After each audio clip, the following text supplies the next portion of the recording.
let's set the scene. تخيلوا معايا يا جدعان، انتوا عايزين تروحوا مطعم، تمام، مطعم فانسي شويه، فانسي شمانسي وكده، ويوقفوك يقول لك معلش انت لابسه حجاب، ممنوع تدخلي. ده للاسف ده مش سكت، تمام، ولا عنصريه في بلد اجنبيه ولا اي حاجه. ده فعلا بيحصل، وبيحصل في مطعم اسمه اسكا كويفا whatever it's called something اسكا something. في controversy رهيب، او controversy بقاله سنين طويله مع المطعم دوت سبيسيفيك، عشان هم مش بيدخلوا المحجبات. يعني انت حرفيا لو انت لابس حجاب بيبصوا عليك كده، they give you like a rundown، ويشوفوا لو انت تبع الكوميونتي بتاعتنا ولا لا. من حوالي اسبوع كده كان في قرار لسه نزل ان اسكا كويفا، او مطعم من المطاعم بتاعت اسكا كويفا، هتقفل عشان واحده اسمها نسيم الاورجاني، واحده مشهوره يعني ومحجبه. دخلت واحد من المطاعم وقفوها عشان هي لابسه الحجاب. She's a daughter of a famous business person اسمه ابراهيم الاورجاني، وما اعرفش ايه، او طبعا عملوا هليله وكذا، وازاي هتعملوا كده فيا and they opened up again، وزي ما هم شغالين، تمام. العنصريه اللي ما شاء الله زي ما هي، ده حرفيا يعني open secret ان احنا لازم ندخل ناس معينه او اطراف معينه من الشعب او الاجانب. يعني احنا مش عايزين ناس محجبه من الاخر، مش عايزين ولا مسلمين وما اعرفش ايه. لا لا لا، ازاي انت؟ احنا ايه حجاب واحنا نؤمن بربنا ولا ايه؟ مش فاهم. يعني اتحجب مثلا. لا مش لدرجه حجاب، مش لازم يبقى اللبس ريفيلنج، احنا عايشين في مصر. تدخلي عندنا وتلبسي حجاب؟ ازاي تدخلي مطعم وتلبسي حجاب؟ يعني all jokes aside، ده مش المطعم الوحيد اللي بيعمل كده، وطبعا في اكتر مطعم، في اكتر من مكان بيعمل عندهم نفس ال policies او house rules اللي هي ملهاش اي منطق. حرفيا بتعنصر على المصريين من الاخر. يعني انتوا مش عايزين مصريين، انتوا عايزين اجانب. المشكله ان هو they're bringing in money as long as هم بيجيبوا اجانب وبيجيبوا فلوس هيعدوها. واديكم مثال تاني. let's talk about كايرو جاز كلاب.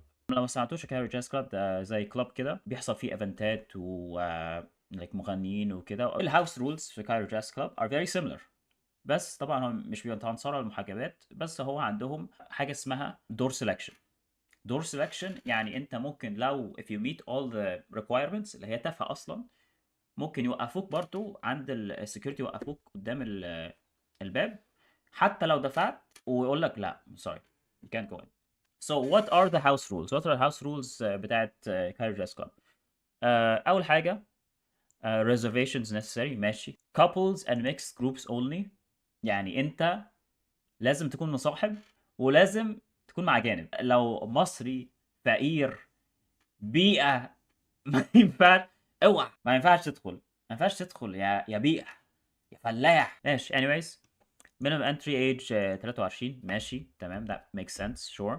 دي بقى this is like all the rest are fine. هي الحتة that is crazy اللي هي door selection applies and door selectors have the right to refuse entry. By the way the tickets are non-refundable و non-transferable. يعني انت لو حجزت ودخلت والسكيورتي قال لك لا ما ينفعش تدخل، I'm sorry، مش عايزينك تدخل، مش هرجعوا لك فلوسك.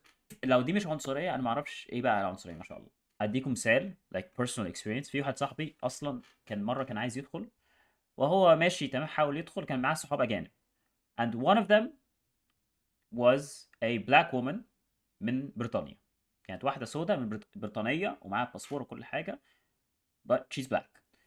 and guess what؟ حاول يدخل والسكيورتي قال له لا I'm sorry ما ينفعش تدخل، محتاجين واحده بيضه شقره.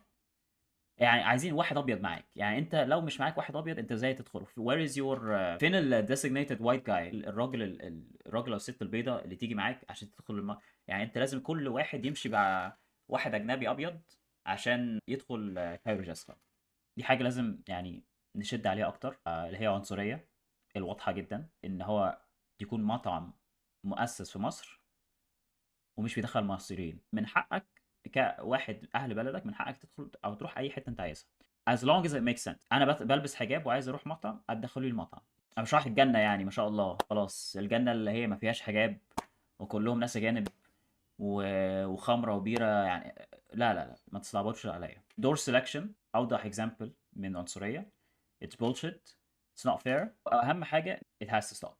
انا من حقي كمصري ادخل في اي حته انا عايز اروحها، وانتوا بتوقفوني عشان انا مصري. that is literally عنصريه to my own people. يعني ما ينفعش نعمل كده and be proud of it. ده الفيديو بتاعي يا جدعان. thank you for watching واشوفكم في الفيديو الجاي. باي باي.